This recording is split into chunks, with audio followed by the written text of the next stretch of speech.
As Rachel mentioned, we are both on the board for Agnes Scott, and the focus of the board is a number of ways to support initiatives across the college, but we are specifically part of the postgraduate success committee. And so we are thinking about alumni who, after graduation, what are their needs? How can we meet them? How can we continue to create connectivity between alumni as we charter our paths. So I will go ahead and get started. I always like to launch with this quote. In business, as in life, you don't get what you deserve, you get what you negotiate.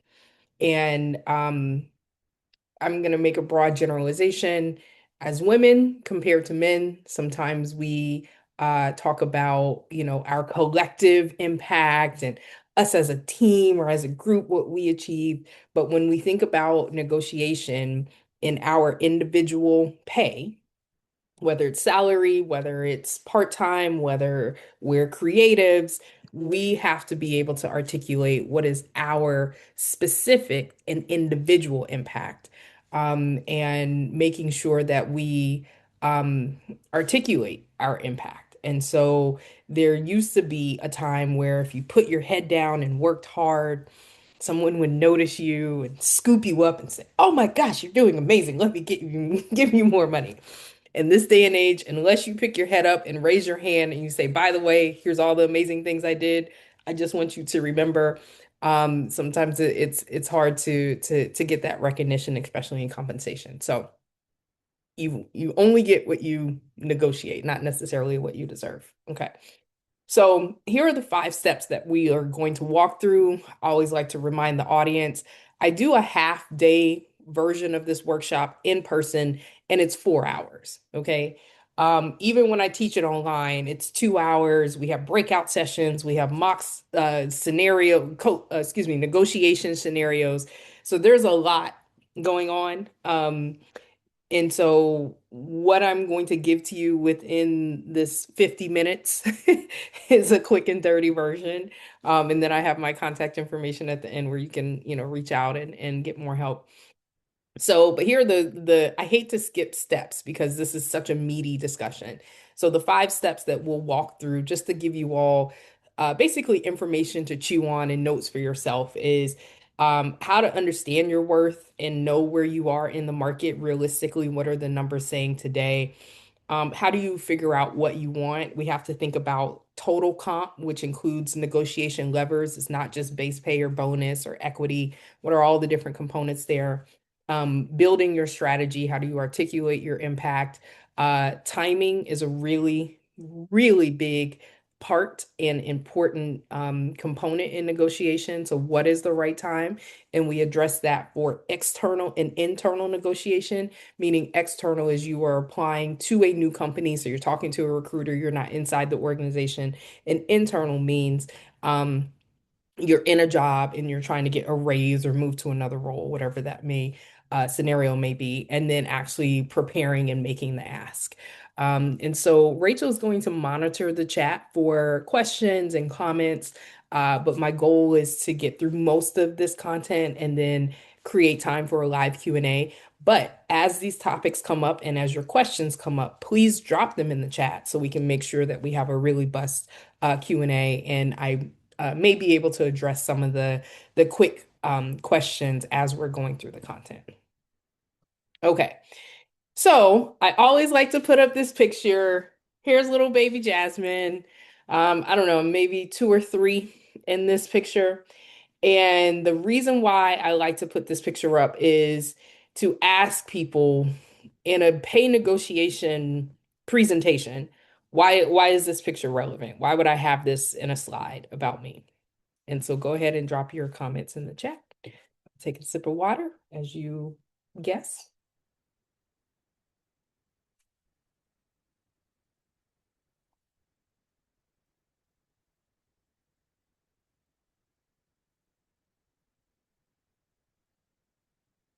Are we getting to remind you who you're advocating for? Okay, I like that. Okay.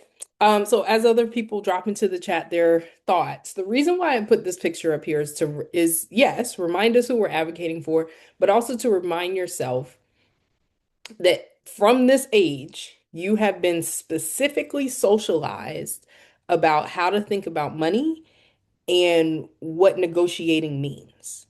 And so, based on your socioeconomic status, your religion, your race, your gender, the subcultures that you grew up in, all of those factors are embedded in you in terms of is negotiating automatically combative?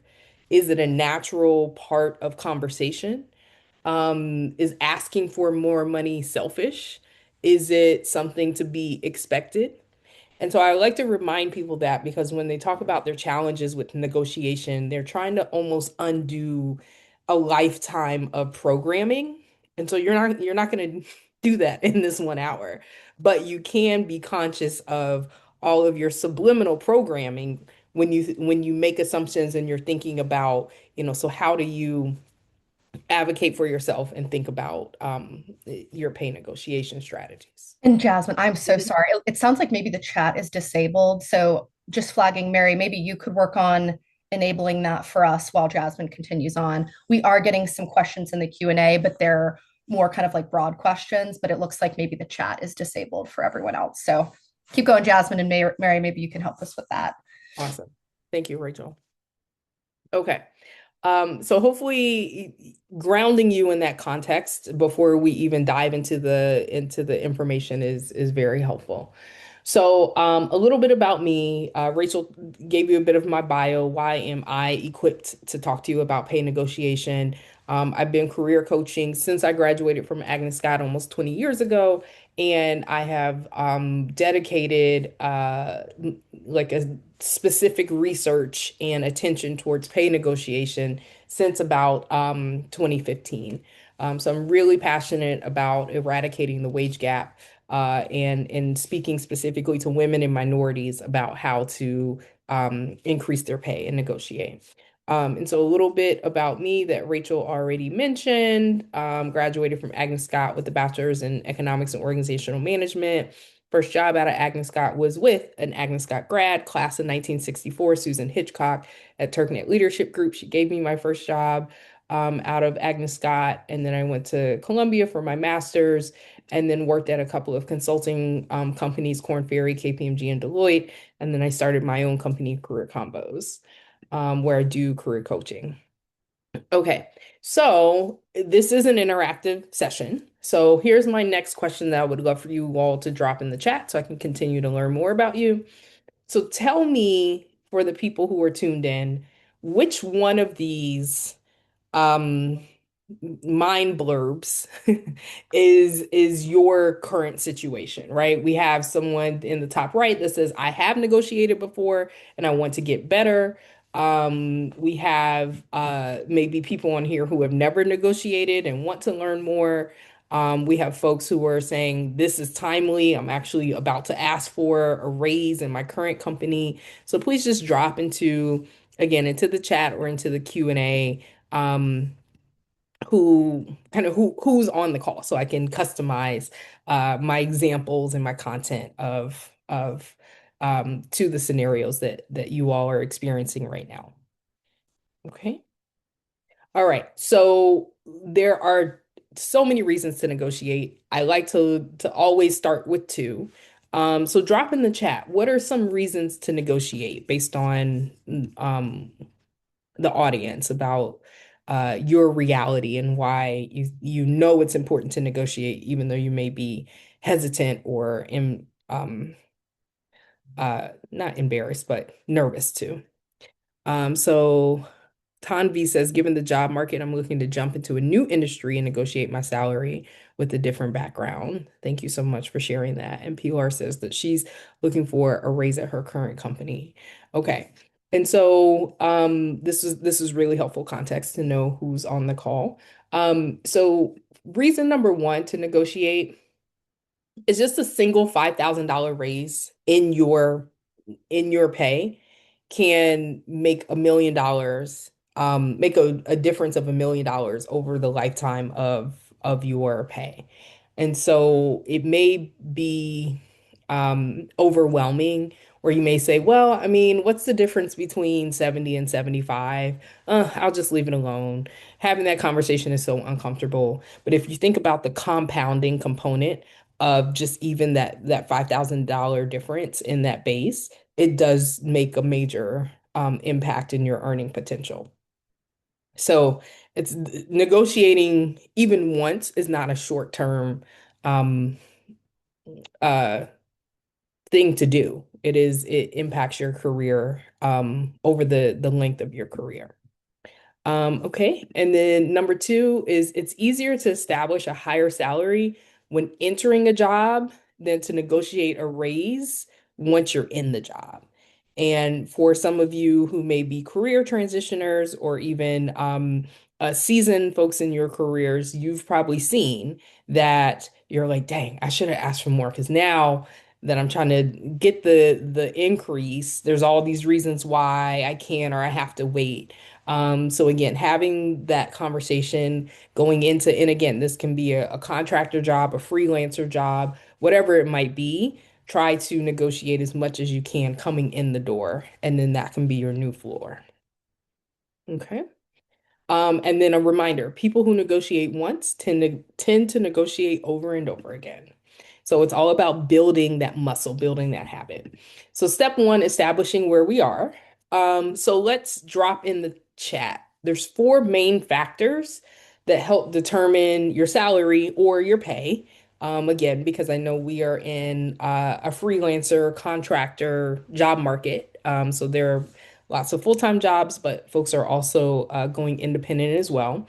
But what are some of the factors that determine your pay? If folks could drop it in the chat, that would be great. Let's see what people are coming up with.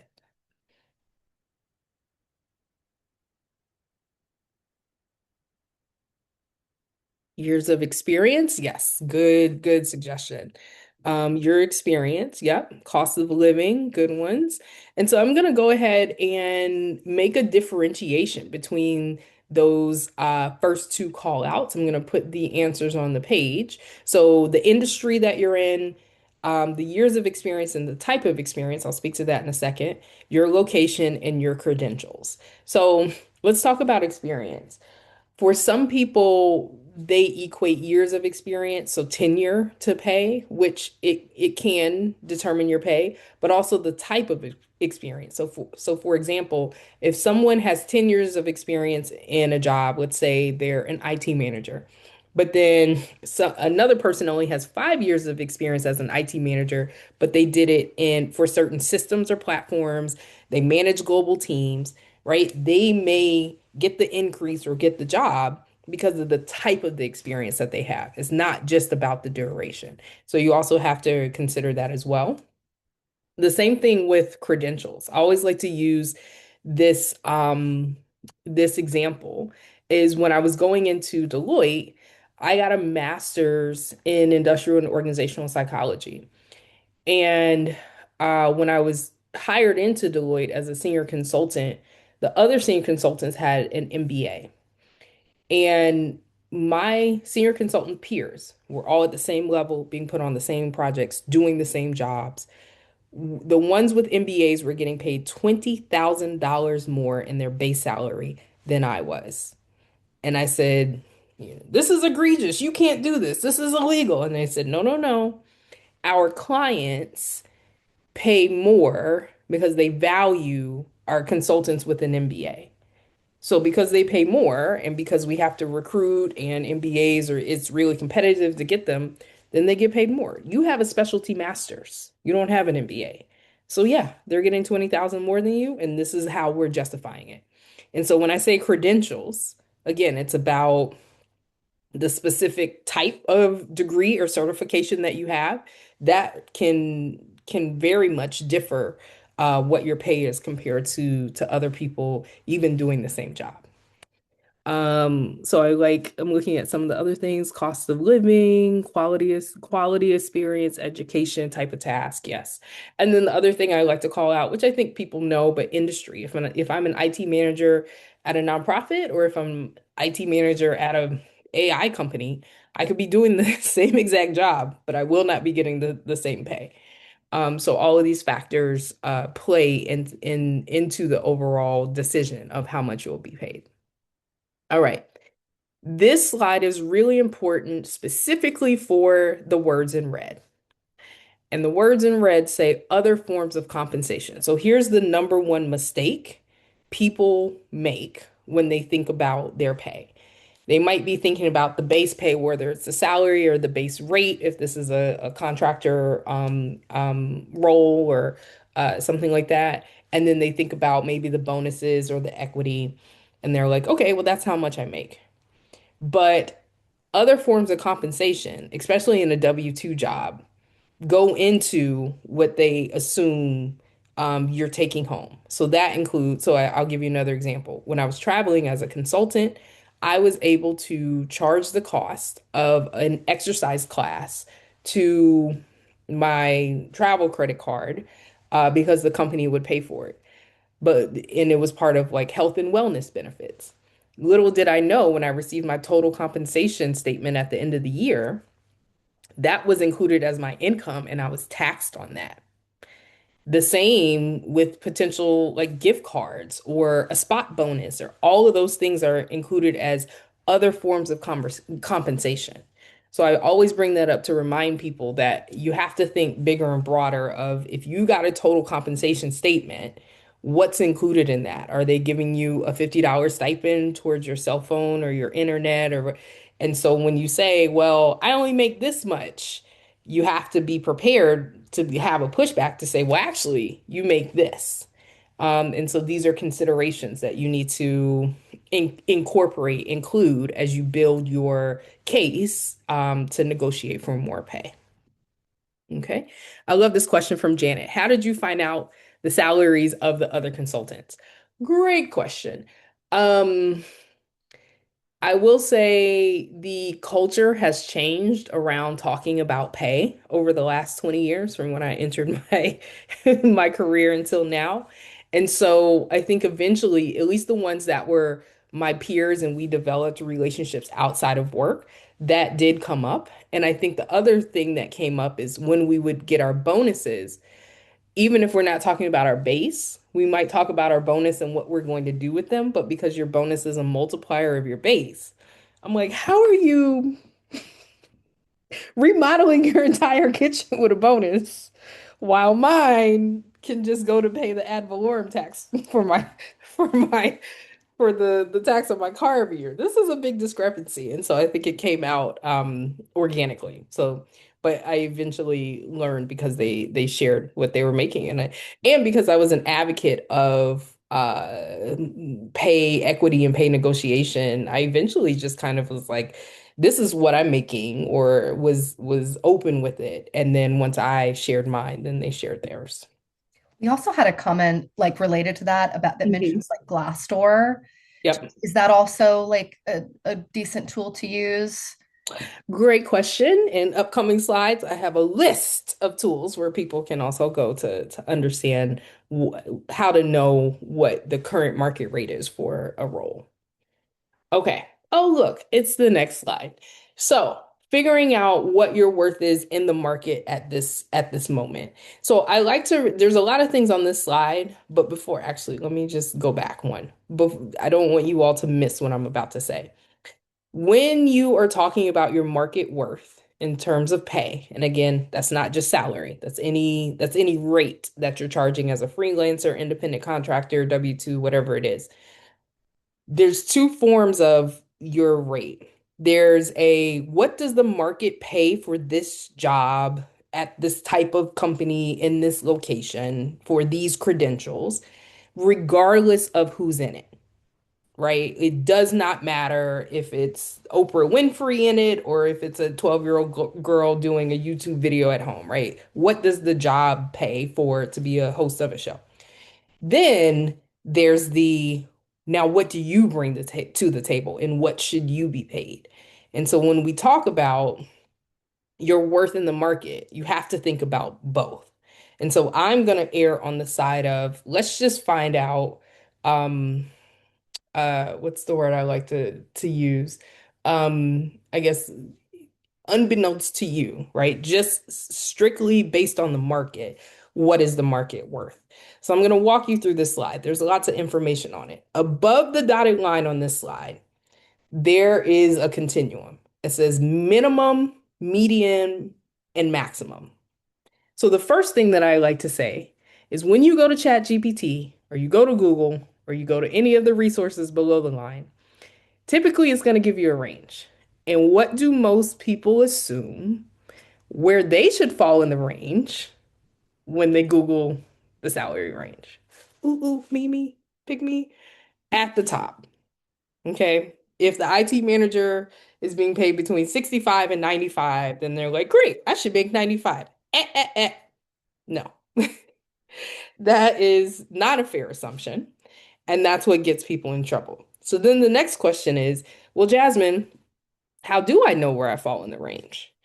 And so my recommendation is about your level of competency in the role, right? So if they want 2 to 5 years of experience for this IT manager role, if you have the 2 years in one of their credentials, you're probably at the minimum. If you have the 3 or 4 and you've done pieces of the job, you're probably in the median. And if you're at freaking 5 years or even more and you've done all the things, then you're at the maximum, or you should look at the next job up and then look at the minimum for that one. So that's the mindset that you need to have. And the reason why I recommend that is because, again, when you're having a live conversation to negotiate and present your case for your pay, you don't want to say, well, I did my research and it says that this is between 65 and 95. So I should have not. Why should you have 95? What's your competency level? And so you have to keep that in mind as you're articulating that. Okay, under the dotted line, we have a number of resources that you can go to. I did not put Chat GPT down here, but that's the first place that most people go at this point. But you can fact check it with a couple of these places. I do want to call out 81 cents in the bottom right. So this is actually a service where you can apply to have a negotiation coach actually provide you um, like a detailed recommendation and coaching for your specific scenario. So I'm actually an 81 cents coach and I get an email with, someone that says, here's my situation, here's what I'm asking for, help me to figure it out. So that's also a reference as well. And then I also put the cost of living calculator in there. So that's important. And then the last thing I want to call out is at the bottom of the slide is that a lot of people get frustrated when they start researching their salary range or their pay range because how you type in your title really matters, right? So, for example, in consulting, there's analyst, consultant, senior manager, partner. But if I put senior manager, like the pay for senior manager in management consulting is very different than the pay as a senior manager. Again, like if I was in an IT organization inside of Coca-Cola or Dell. And so you have to play around with the titles and how you're saying what your industry is or what your capability is, right? So if I put senior manager, comma, marketing, parentheses, mid-sized company, Atlanta, then I can get a little bit more accurate information versus if I just type in marketing manager. Like that doesn't help as much. So that's my recommendation to folks out there. Question in the chat. Should your market worth also include the salary range for the salary range the company may be offering? I.e., if your last salary was X, should this new role be around or above? Great question. And so I'm going to get to how to compare what you currently make versus what the market is demanding. So that is coming up in an upcoming slide. Okay. And Jasmine, just So, a quick yep, time check for you. We're about halfway through our hour. perfect. Okay. So, this next slide, and I'll um, drop the link in the chat in a moment. But my business career combos, I've put together a salary negotiation playbook that people can go online and buy and download, just to help walk them through how to prepare for a negotiation on their own. And so these are actual pages out of my playbook. And excuse me, this is highlighting all of the different negotiation levers that people can pull when they're thinking about negotiation. So what do I mean by that? I know the text is small, but I did that just to call out a couple of things, right? So depending on your role and what you need in this next position, different parts of the job are important to you. So say for example, I'm exiting consulting and I'm going to Delta or to Coca-Cola. Maybe I don't think I'll make that much more money leaving consulting and going to another role. However, my title may be really important because I need to be in certain leadership meetings, or I need to be able to manage a junior team to move up the ranks, or I need to have, access to certain benefits inside the organization. So I might say, okay, fine, the money is here, or the money is a stalemate, but let's talk about title. And at some organizations, let's be clear, title and pay are tightly connected, and so they can't necessarily move that around for you. But other organizations are like, sure, we'll call you King of Prussia. Like if you'll still accept this pay, right? And if that title is important to me. So for example, if I'm in sales and I'm doing lots of outbound outreach, I need a certain title for people to pay attention to me to say, oh, okay, well, this is a high up person. Maybe I should respond to them, right? So you have to think about all of these different levers that you can pull that's beyond just your base salary. And so some of the things over here in this column include start date, your job title, the work timing being flexible, building in sabbaticals, vacations, bonuses, discount products. Again, now that we're in somewhat of a hybrid environment depending on your role, being able to have your internet covered or your multiple monitors or your entire, standing desk, whatever that might be, those things might be more important than negotiating $1,000 bonus a year, right? Because you can get those that may total up to it or more. So I always remind people, think about your negotiation levers. I'll specifically say I turned 40 in September, and this stage in my life, I'm in the sandwich generation where I have small kids, but then I'm also a caretaker for elder parents. And so thinking about that elder care and the child care, and I'm like, hell, if you can connect me with the um, organizations that can help subsidize that, pay me $2. Are you kidding me? You can help me with all of that care? That's the kind of company I want to work for, and that is almost more important than some of the other components. So that's why I always remind people, think about your total comp, what you need right now at this point in your career and your life, and pull those into your negotiation conversation. Okay. Oh, thank you, Bria. Happy belated. Okay, let's keep it moving.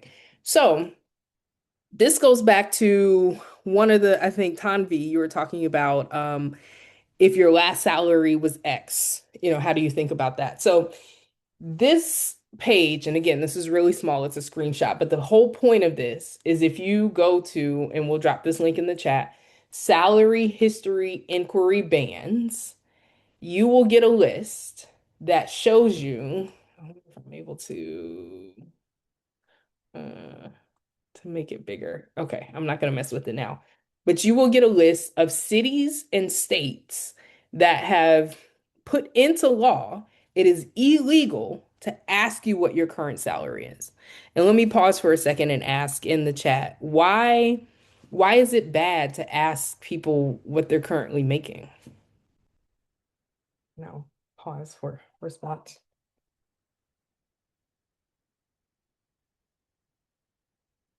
Any thoughts? They will keep you there, I assume. Okay, Jamissa. Yep. So basically, if I start out being underpaid, so let's go back to the consulting example. If I'm making $20,000 less than my peer, and then I try to go to another consulting firm and they're like, well, you're making so and so now. So now we can only bump you up to the next level. That's always going to keep me underpaid.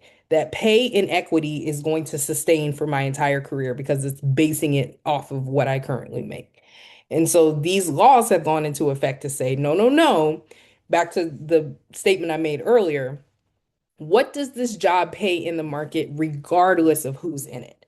What's just the fair pay? If I'm making burgers and I'm handing you the bag through the window, what should that be paid regardless of who is doing the job? And so that's part of what this law is trying to get to. And so if we go to, let's see, I feel like where did I see Atlanta? There's Georgia, there's somewhere. First Oh, column, here we go. yeah. Go ahead. Sorry, I was just saying first column at the bottom. Yes, yes. So I want to call out that there's statewide bans, there's local bans, and then there's actually two bans that are like, no, we should be able to ask your salary. So let's be clear. In this country, there is lots of division on this. In the state of Georgia, there is not a statewide ban. There is only a ban in the city of Atlanta. And when you actually go to this link, and then you actually, I think I might be able to do that. Let's see here. Um, let's see. Are you all able to see the salary.com page? Yes. Okay. So if we scroll down and we go to Atlanta, Georgia, so this prohibits city apartments from asking job applicants about their compensation history. And then here's a link to the announcement, right? So that means technically, if I apply for a job in Georgia or in Atlanta, they could ask me. And so I put this up here for you all to be aware that there's legislation in progress, but it may not be full sweeping. And so the next question that I typically receive is like, okay, well, how does, for example, Apple, who might have offices in every city and state in the country, like how do they navigate this? And I'll say for the larger organizations who have multiple locations, they've pretty much navigated away from asking the question just so they don't have to deal with whatever legal ramifications, right? So if you're applying to a large company, then typically they're not going to ask that because the recruiters have been trained. Um, so then the next question I get is, so what if I do get asked, what is your current salary? What do I say? And my recommendation is to say something along the lines of, I completely understand you asking that question. Based on my research, the salary for this role is da da da da da. And I'd love to learn more about the scope and responsibilities to make sure the compensation matches the responsibilities. And so you just navigate around it. And if they say, okay, okay, that's fine, but what is your current salary? And they push back, you can say, I completely understand you asking, but I'm not comfortable sharing my current salary because I want to make sure that I receive fair market pay, which is aligned to this range, which is what I've researched. Can you share more about what is the budget for this position that the company has allotted for this job? Now, if they ask a third time and you really, really want the job, then I don't know, maybe you tell them, right? There's no like hard and fast rule or magic bullet for this. But I would say there are definitely ways to be able to navigate around answering that question to make sure that you're getting the fair market pay based on what the job is showing for the pay. Okay. So I want to keep moving. I know we're at 12:40. So let's talk about building your case. So the thing that I like to just call out here is at any point when you're talking about why you should deserve more money, it's all about what you bring to the table. What's your skill set? And I have this call out in the middle, traditional and non-traditional skills.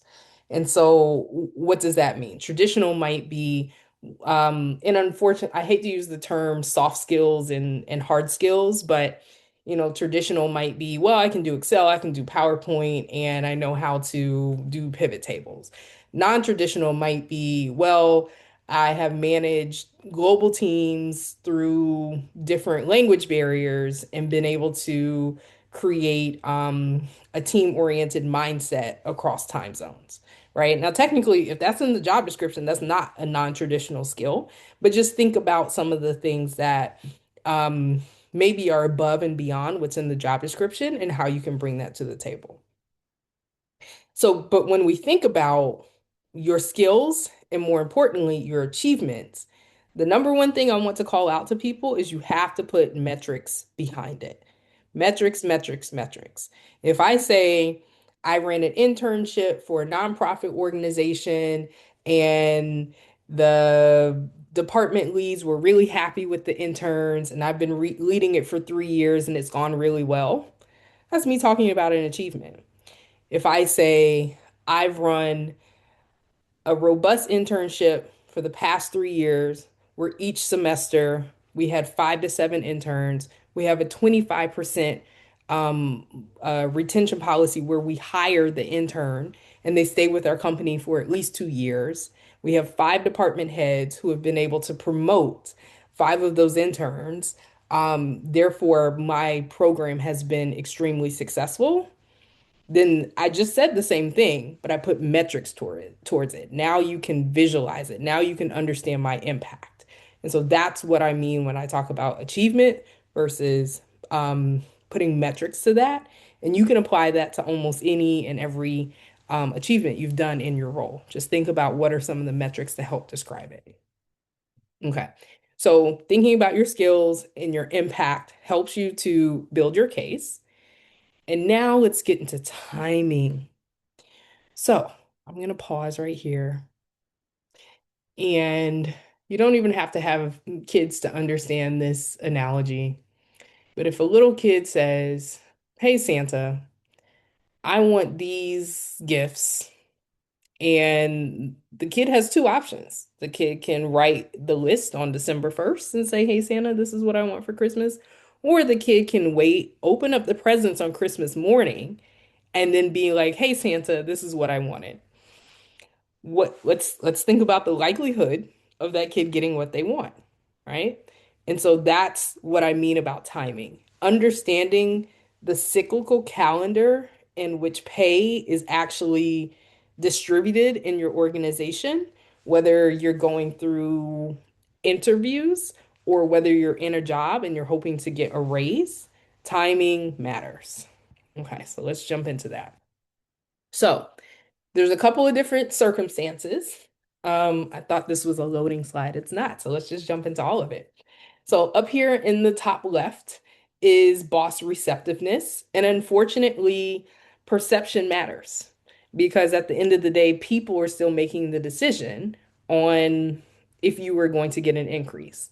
So boss receptiveness just means if you say, going back to the minimum, median, maximum uh, gradient scale that I showed a couple slides ago, and I said, where do you fall in the scale when you look at the salary range? And you're saying, well, my competency level means I should fall here.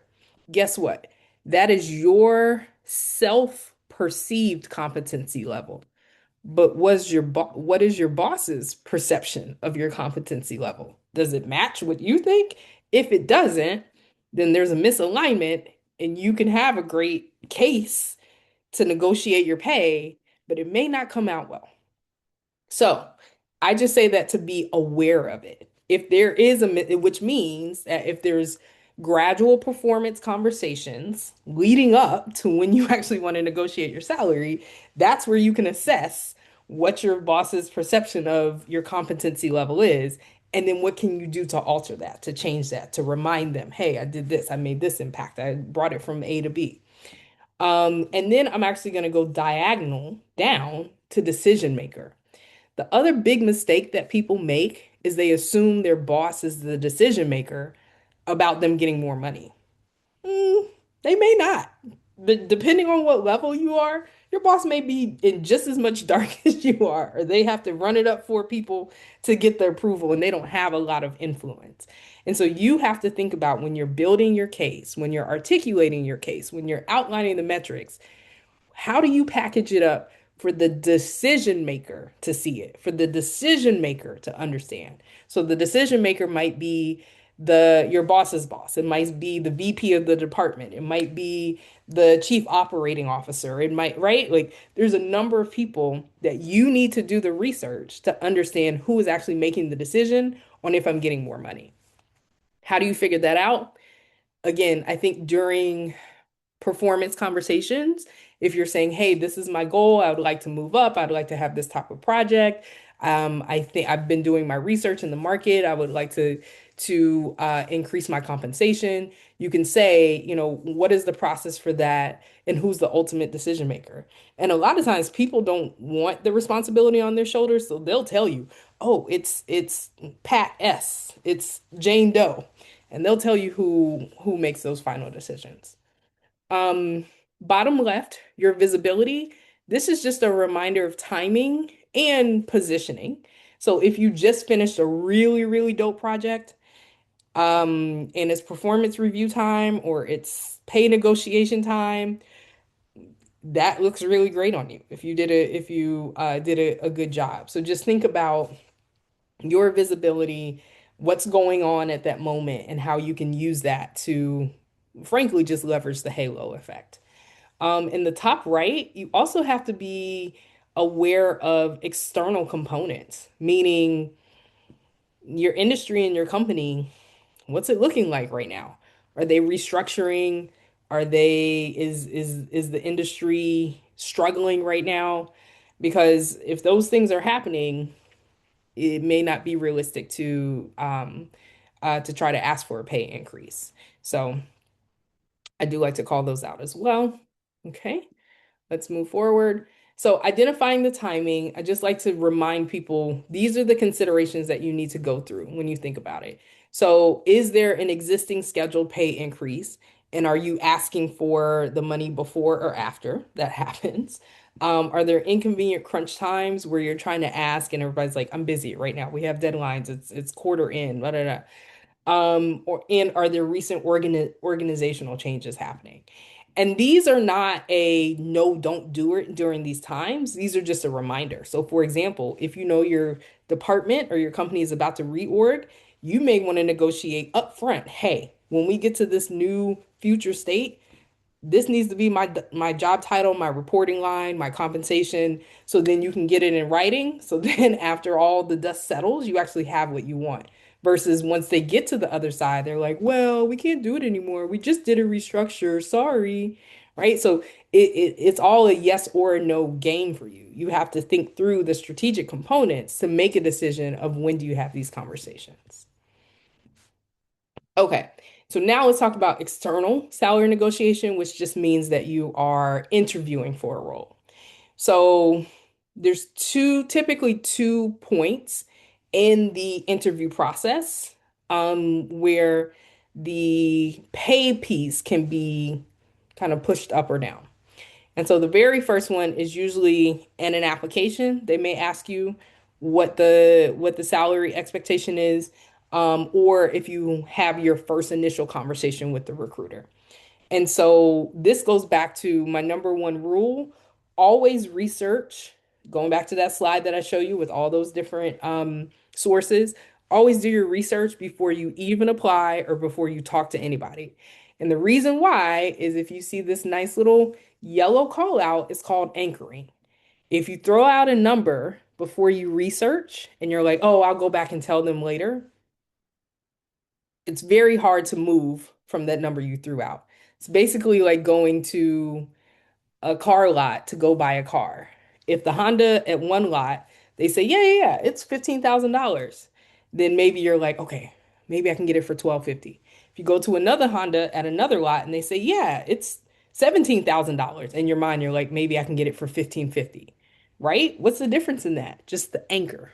The anchor number that was initially thrown out automatically means that's what people are trying to negotiate to and from. Do not throw out a number before you do your research because you anchor yourself and you F yourself over. Okay. So the anchoring piece is the first usually part. And then you go through the interviews, you learn more about the role, they learn more about you. And then when you get the offer, is typically when you find out the number, and then you want to be able to negotiate from there. And I call this out because typically people wait until number four, and then if they threw out a low number in number one, or if they didn't throw out a number, then you didn't set the expectation of what you wanted. And now you're spending a lot of time trying to pull up from what the initial offer is. Okay, so that's timing. All right, so I'm going to talk a little bit about prepping and making the ask, and then I'm going to jump into some of the key questions in the chat. Okay, so the number two, I've said number one rules a lot. Number two and three rule is figure out your opening statement. How are you going to start the conversation? Part of the nerves is like, and I'm going to talk about my accomplishments and my metrics and the research, and then they start stuttering and tripping over the words because they don't even know how to like open. How do you start? And so these scripts are examples of how you can at least open the discussion to then go through the case that you've built. And so if we, and I'll share these scripts after the call.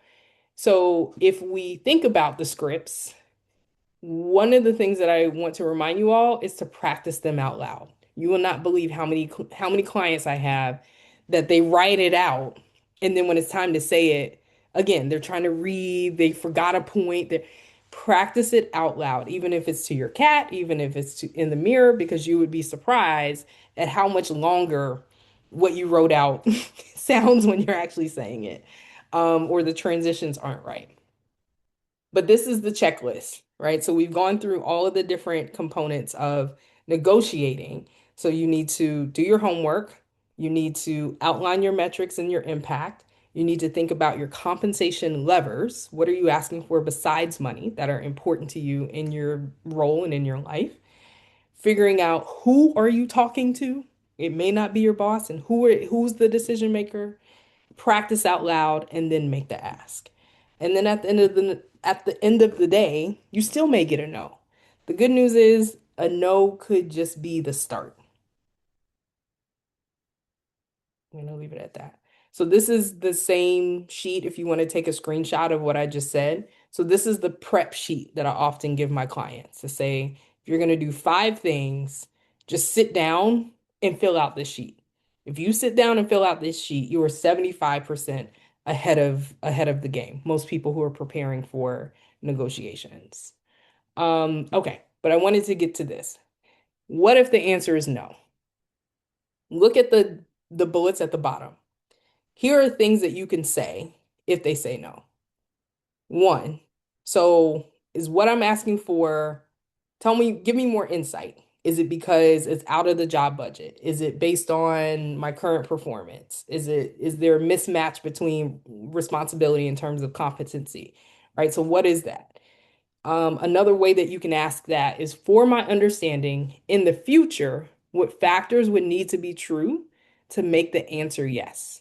This is one of my favorite questions because hopefully you can get some insight into this and then you can manipulate the environment in the future, whether it's timing, who you're talking to, what you're asking for, etc. And then understanding if the factors that influence the yes or the no, is it timing, is it external? That's really important to understanding why this time the ask didn't work, but this shouldn't be your only time. Negotiating is a muscle. You must practice it. It is uncomfortable, so you have to do it over and over again. Okay. So I'll leave this slide up here. Let me see what's after that. Yeah, it's just the recap. So I'll leave this slide up here, this final tips and reminders. And I want to go to some of the Q&A that's come up. Rachel, you can Yeah. share some of the questions. Yeah, definitely. One logistical one to get out of the way that came up a few times. Obviously, the session is recorded, so people have access to the video. People are asking if the deck would be shared in addition to that. I didn't know if you had preferences on that, Jasmine, but obviously No, I'm not able to share the deck because this is proprietary information that I use with my clients and sell. But I am able to, like I said, drop the link to my negotiation playbook in the chat, and then also to resources where people can reach out to me. wonderful, wonderful. A few other questions we got in the Q&A.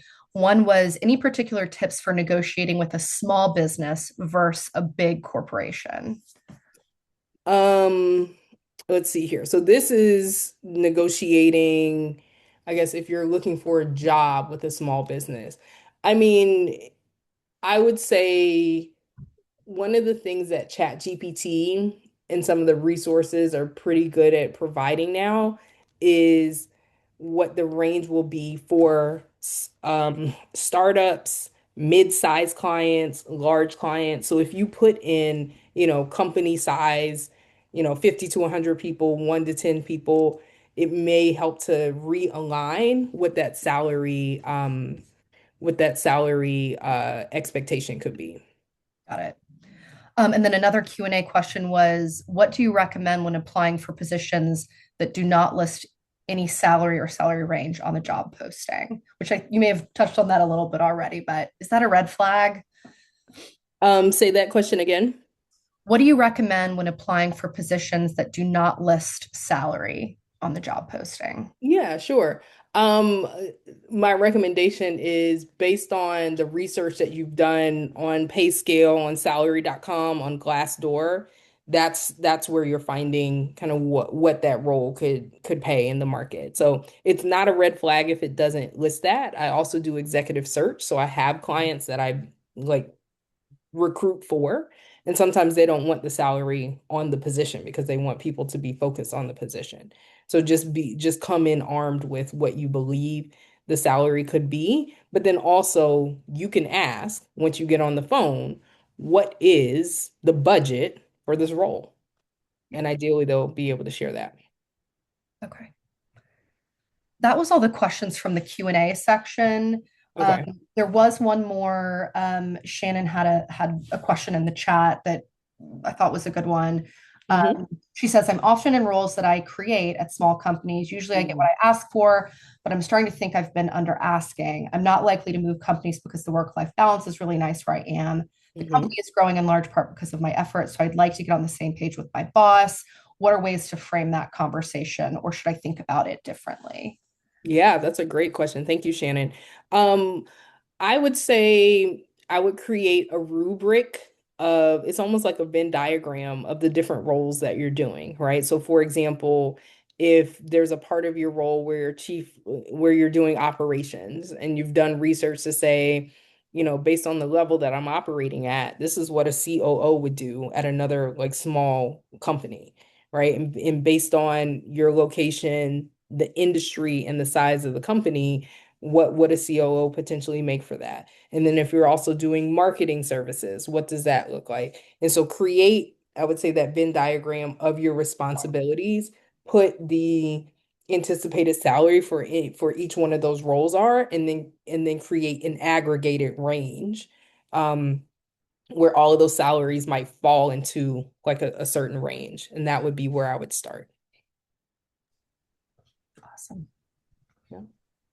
I think we've touched on most of the other questions already, just like throughout the presentation. But Okay. I guess, folks, if you asked a question and we didn't get to it, I mean, we have a minute left, but I think we're in good shape. Yep. Yep. Okay. No, I appreciate that. I was looking at some of them as well. I know Tanvi, she asked in the same context as larger orgs or in multiple places, what about remote positions?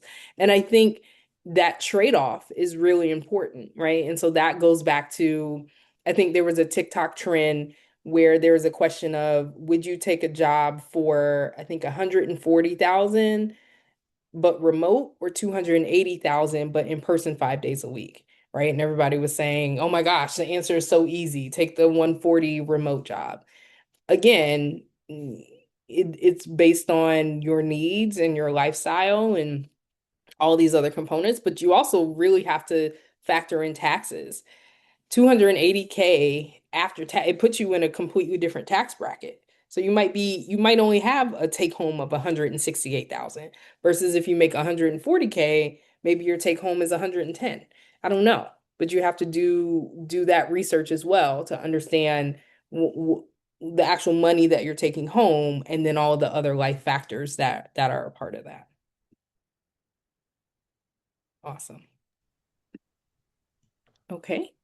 Well, I want to be conscious of time. And we just, if you have any friends or alumni who wanted to join or not able to, we're also teaching this tomorrow evening at 7 p.m. I know it's a lot of information. I know we went through it quickly, but I'm really passionate about this and I like to try to provide as full of a picture as I can, even if it's the quick and dirty version. So again, I dropped the link in the chat of just where you can get the playbook, how you can reach out to me, and I'm really excited for us Scotties to level up in 2026. Thank you so much, Jasmine. This was wonderful. And thank you to everyone who tuned in and asked amazing questions. This was lovely. Thank you. Awesome. And thanks, Mary, for coordinating the tech side of stuff.